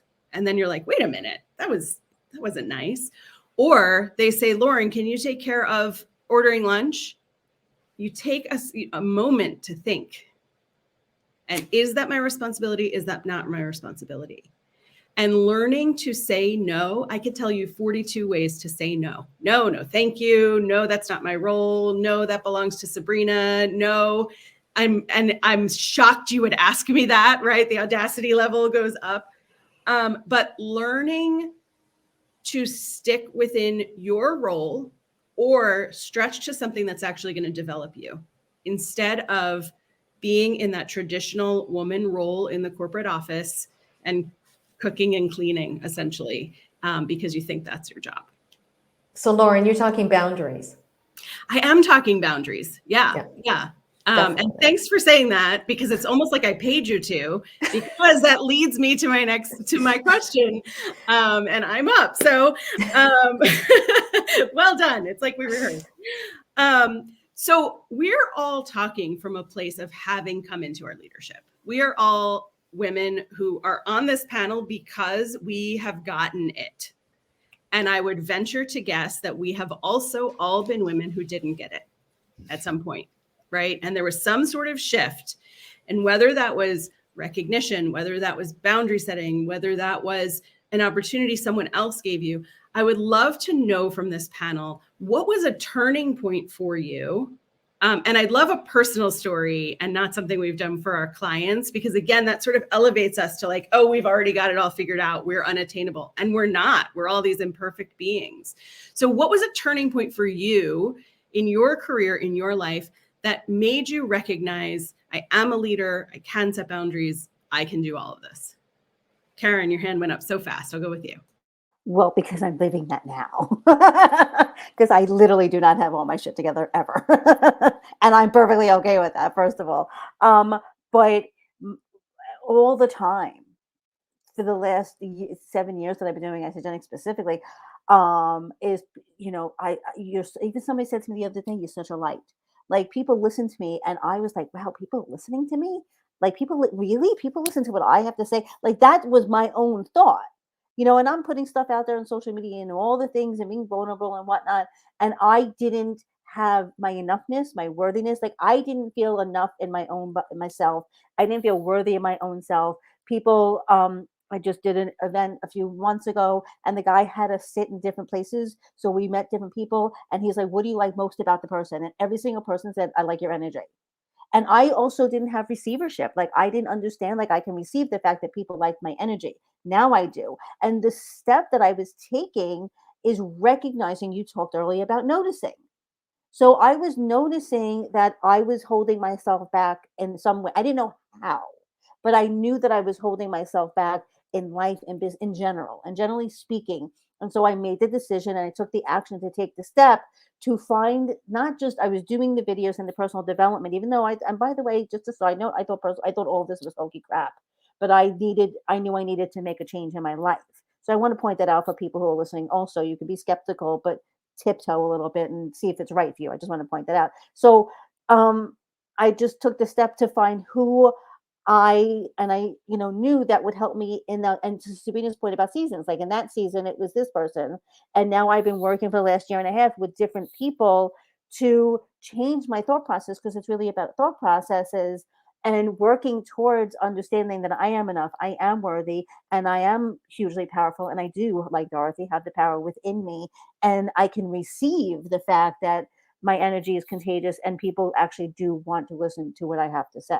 So all of those steps, and it's a continuous process, but it was also 1,000% the belief within myself that I didn't have, that people had within me, and working towards getting that belief. That's how Karen, I love the way you talk about this, because you still sound kind of surprised. And I feel very much the same way, that sometimes I look at my life today and the things I've taken control over. And I say out loud, like 5 years ago, me would be like, no way you're going to do that. So good for you. Really, really powerful. Awesome. Who else has a story about coming into leadership? Kat. Oh, so for me, I think the biggest piece of coming into leadership was actually when I made the decision to leave my abusive relationship. That was the time that I decided to take back my thoughts instead of believing into other people's thoughts. And from that, actually ended up leading into me learning how to not be as much of a people pleaser in the work that I did. So I worked in the medical field before, and it allowed me the space to start looking at things and saying no, right? Or coming up with something that's made me feel better to not take on a task that was not mine, which actually ultimately led into me realizing that I was building somebody else's business and my boundary stopped there. And that's when I actually got into the world of entrepreneurship and decided that if I had been through all the shit I had already been through, excuse my language, that I could do freaking anything. And why would I continue to build other people up and their businesses when I could create my own? Amazing. Elena.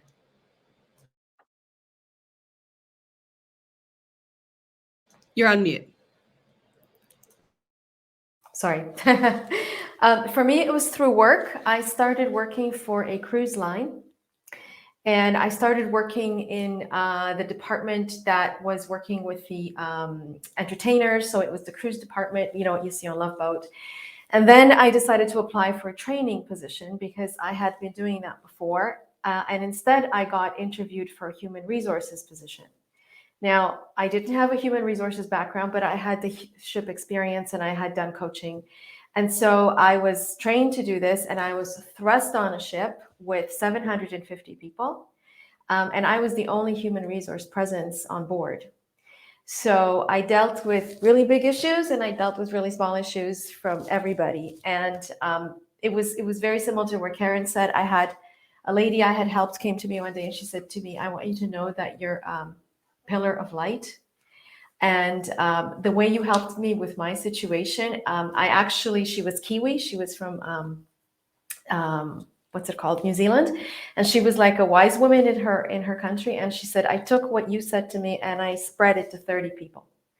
So I want you to know that you're this pillar of light who's changed my life." And I was like in tears because it was so shocking. Talking to me, exactly as you said, Lauren. Are you talking to me? So this was quite a few years ago, but it gave me the confidence to realize that I was starting to grow into myself. And this role was very challenging, and it really pushed me in many ways and stretched me, and it wasn't always easy. But it was after that first 5-month contract, when I was on the ship for 5 months dealing with every single problem you can imagine, that I started to finally feel like I had landed into myself. I love hearing 3 distinctly different ways of coming into leadership. There's not just one way to do it. There's not just 100 ways to do it. There's so much choice in how we come into ourselves and how we decide we want to be leaders. Who else? Tessa. And then Sabrina. Yeah, I fully agree with you, Lauren. That's so nice to hear everyone's story. Because I was really thinking about it as well. And I think I still struggle with what Karen mentioned as well and others about that. Not even so much believing in myself. I always said there's 2 things, like definitely rationally, like I know I'm a leader and I know I do good work with people. I know I help people. Yet there is still that feeling of always, at the same time, there's the feeling of who am I? And how come? Or, and there's times like, and especially at times where I'm struggling. And the funny thing is that like in all my work, like with healing, with coaching, with other things, it's always been that nearly that conflict between my intuition knowing, like, being there, like still holding space for people, and rationally feeling as like, oh, who am I to do this? And am I really right to do this? I've had several times in my life where like things for myself fell apart again. And then I felt I should be able to deal with this better because, hey, I've done like, I can give you a list of like both MA, BA, I don't know what, and courses and other things, and then self-development I've gone through, and certain traditions where I've been trained in also really experiential, like I've gone through it myself. I can say that, and yet there's still days and times where I go through things and I can't cope with it, or not fully, like as I said, like more recently, this year for me has been a really tough year, like, it's like breakup from an abusive relationship, having another relationship that also broke up, and it triggered so much, and I completely collapsed and I couldn't do my job anymore. And I also was like, I was fully self-employed, and that part I could still do. And then I had to take a job, an employed job as well, because to pay rent. And I felt like such a failure. Right? I was like this is not, and then 2 things happened. Like one was in my employed job was actually social work, so it's kind of related to what I do, and that job was actually offered to me, which I also found a bit like, really weird. And I was like, why would do they want me? And then I remember like when things collapsed earlier, and for a while I like, I was really struggling. I cried every day, and I was like, this is absurd. I should be able to cope with this. And my manager actually said, because I said, this is ridiculous. She said, yeah, but there's so much happened. And I said, well, I'm just so grateful for this job. And she said, yeah, but we're really grateful for you. It's so great. Like, you are a real, like, you are bringing us stuff. Like, and I was like, oh, wait, what? Wait, me? I am bringing something to this? Really? And then someone else as well, like in my own students. Like, I remember when I set up last year, started with a group of people, we created a community where we come together, where we really talk about things. And one of them said, yeah, but what you've created is a movement. And I was like, what? I've created a movement? Are you kidding me? Because I was like, what would you call it? Is it coaching? Is it healing? What are we doing here? She said, it's a movement. And, and I was like, oh, wow. And so I think, again, also for people to realize that sometimes it's okay to hear that. But again, the difference was I sometimes feel dependent on external validation, but it was external, but I wasn't asking for it. So it was different. Right. So I think as well that learning. So for me, it was learning to actually listen to that and actually see. And that helped me to step into as well, learning more to my intuition, that I know even through like, even now, like even the days where I was really struggling, I noticed when people came to me, like especially professionally, I could still really hold space. And it was just my mind saying like, oh, I should not be doing this because it's not fair, because look, I'm a fraud, because I'm still. And I was like, no, this is my strength. This is where I'm a leader. And it was actually through somebody who's done a lot of work with trauma, where they talk about wounded healer. And I always felt a little bit like arrogant to embrace. And now I'm like, no, okay, I am. This is what I am. And that's really helped me. So I think it's, again, that's falling back into who you truly are, but also accepting when other people validate you, not because you're dependent on it, not because you're by looking at, because it's a gift to you to show you something you don't see in yourself. Tessa, you said three words that that really caught my ear. One is should, one is intuition, and one is compliments. And I think those three are so tied together, and you brought them together so beautifully. We tend to dismiss a compliment, right? And think, oh, that was a one-time thing. And then we believe what we think is bad. And our intuition comes first. And if anybody's done intuition work, like, your gut tells you, and then your brain tells you what you should do. And so you really demonstrated that so well, Tessa, in like, if you can trust yourself and your leadership and your power and your intuition, and not get interrupted by the should or the survival mechanism or the saboteur or whatever term you want to give it, there's so much opportunity to listen to a compliment, genuinely be grateful for it, and internalize it, and know that there are great things about you, that you are changing somebody's world. You're probably changing many somebody's worlds by just being you. And there's so much opportunity to shut down those shoulds and decide what you're gonna do and how you're gonna be. Sabrina, I know you wanted to go as well.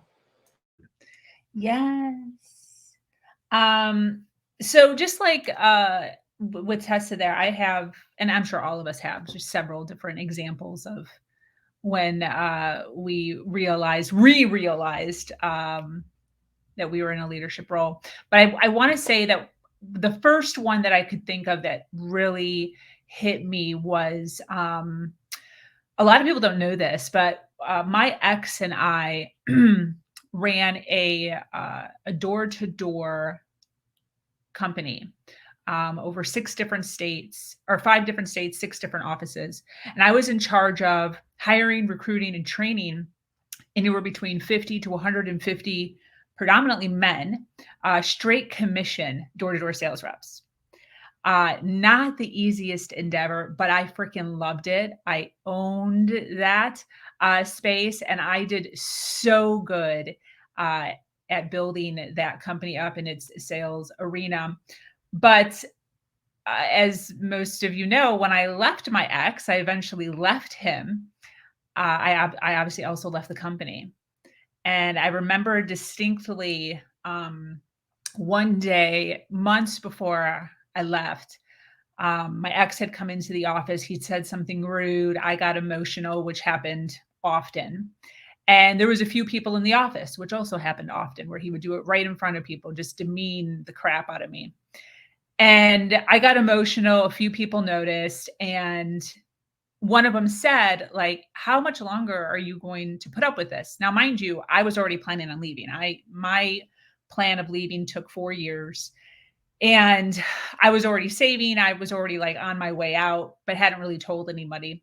But I knew I was getting close to the date. And so that person was like, why do you keep doing this? Like, how much longer are you going to take this? And I was like, well, there was a few people that I was kind of close to, maybe like 4. I was like, well, to tell you the truth, I am leaving. And they were like, wait, what? And I was like, I am leaving, like, soon. I've already got my stuff planned.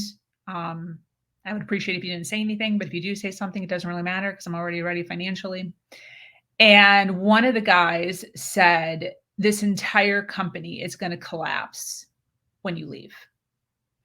And freaking was so, like, I knew that.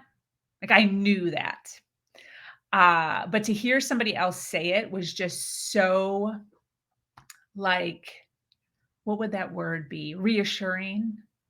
I don't know what that word would be, but it felt really good. And that was a turning point. But then what was the real turning point is when I did actually leave. And then hearing, because I was still friends with everybody, everyone kept in contact with me, and hearing the feedback of one office closed, another office closed, these vehicles were sold, and realizing the shrinkage that was happening immediately within months of me leaving, because I was running the entire company by myself.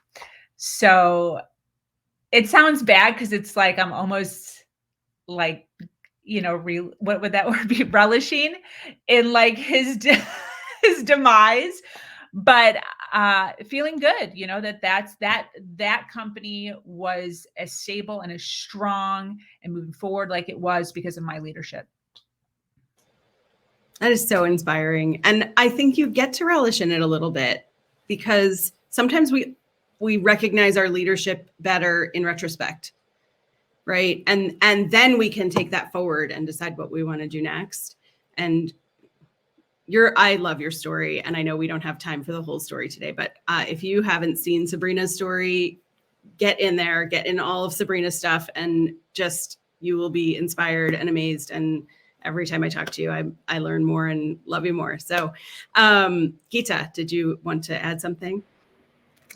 Yeah, actually, I think as a coach and as a mentor coach and as a leader, what I have become today, I think one of the, like you said, you were asking me when was the time when I thought like I'm really turning up and people are looking me as an inspiration. And that was the day when I started to work on myself, not to react on a situation and start to respond. So that was the biggest and the most significant thing I learned about everything or anything in your life as a leader, that you stop reacting to situations. How people are, they have their own perceptions. And I started responding. So rather than, like, as a leader, I mean, we have to learn somewhere, because there's so much as like people are adoring you, people are looking up to you, and you have to find your ways how you can maneuver yourself through that. And like Karen was saying, learning that, oh wow, am I doing this? Why people are calling me up and saying all that to me? That was such wonderful. I would put it as a blissful feeling, because that was cannot be explained in words. I don't know how to express it. When people come up to you and they literally believe in you that I want to become like you or something.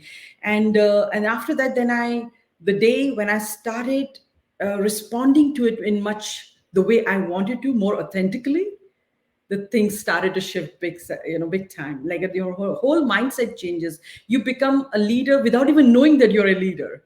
Like something was Tessa was saying, at home you're a leader without even knowing you're a leader, right? When you're telling your kids, or Kat was saying, when I tell my boys or something, everybody's a leader, somewhere. So that was the thing which I really wanted to share. Thank you. Yeah, that's so amazing. And it speaks to what I had mentioned earlier about that automatic yes, that automatic thank you. That's the reactive. So if you can take that pause, like you just said, respond instead of react, you're so much more in choice. You're so much more happening to the situation instead of having it happen to you. Amazing. Thank you. Karen. I just wrote something down as Geeta was talking, and it just popped into my mind. So I know you were talking about, a turning point, but I just thought of something, like, because I'm a mom, I have 2 kids. Like, as a parent, there's books, what to expect when you're expecting, and all these things, and we're encouraged, and we do, like, because there's no manual. Like, what the hell do you do when you have a kid? Oh my God, this kid's totally relying on me. Huge realization when I had my daughter, because she's older.